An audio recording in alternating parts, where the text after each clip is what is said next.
এই সেই ৩০০ বছর পুরনো সিদ্ধ বকুল গাছ। এই গাছে লাল সুতো দিয়ে ঢেলা বেঁধে মানত করলে মনোবাঞ্ছা পূর্ণ হয়। এই সেই মন্দির ১৭২৮ সালে কৃষ্ণনগরে মহারাজ কৃষ্ণচন্দ্র নির্মাণ করেছিলেন। ভগবান শ্রীকৃষ্ণের এই যে বাল্য বিগ্রহটি দেখতে পাচ্ছেন, এটি খোদ বৃন্দাবনের মূর্তি। তাহলে এখানে এলো কিভাবে?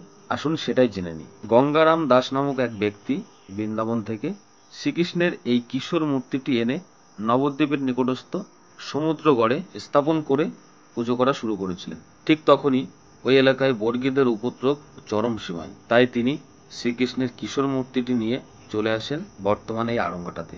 এখানে গোপীনাথ জিউ মন্দির আগে থেকেই ছিল। গঙ্গারাম দাস পাশেই আরেকটি নতুন মন্দির নির্মাণ করে শ্রীকৃষ্ণের মূর্তি প্রতিষ্ঠা করেন।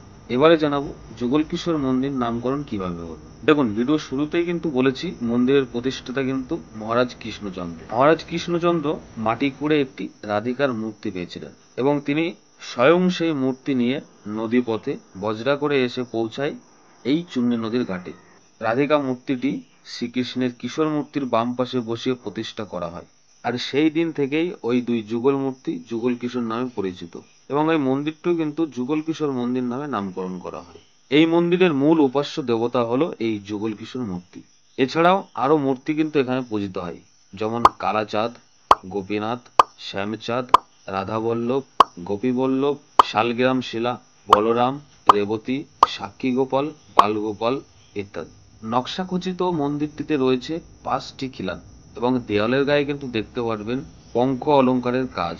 গুটি কতক গাভী নিয়ে এই মন্দিরে রয়েছে ছোট্ট একটি গোশালা। এই যে আমার পিছনে দেখতে পাচ্ছেন গুটি কতক এখানে গরু রয়েছে, আর এই গরু নিয়ে কিন্তু এখানে গড়ে উঠেছে ছোট্ট একটা গোশালা। মন্দির লাগোয়া রয়েছে একটি প্রসাদম কক্ষ, এখানে কিন্তু ভোগ তৈরি করা হয়।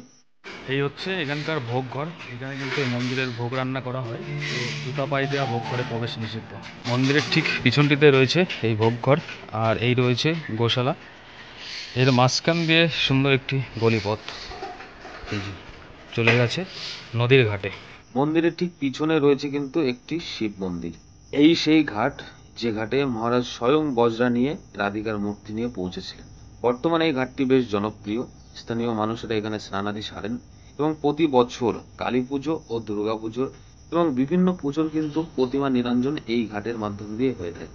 ৩০০ বছর পুরনো এই বকুল গাছের তলায় কিন্তু শ্রীকৃষ্ণ ও রাধিকার বিগ্রহের মিলন করানো হয়েছিল।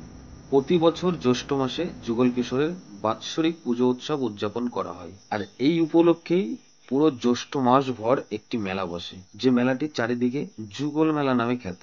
মেলাটি সব থেকে জমজমাট হয় জামাই ষষ্ঠীর দিন। নদিয়া জেলা তথা পশ্চিমবঙ্গের বিভিন্ন প্রান্ত থেকে মানুষ আসে এই মেলাতে।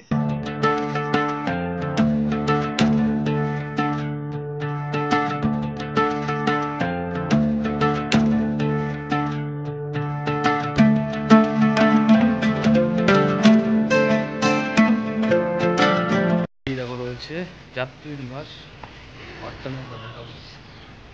দেখো, এটা হচ্ছে যাত্রী নিবাস। তো যদি দূর দূরান্ত থেকে এসে কেউ দিনের দিন ফিরতে না পারেন, তাহলে কিন্তু এইখানে এই যোগাযোগ করলে কিন্তু আপনারা এখানে থাকতে পারবেন। মেলাটির কাছেই রয়েছে রেল স্টেশন আড়ংঘাটা। সেক্ষেত্রে যোগাযোগ ব্যবস্থা কিন্তু খুব সুন্দর। যে কোনো প্রান্ত থেকে ট্রেন পথে অনায়াসে আসা যায়।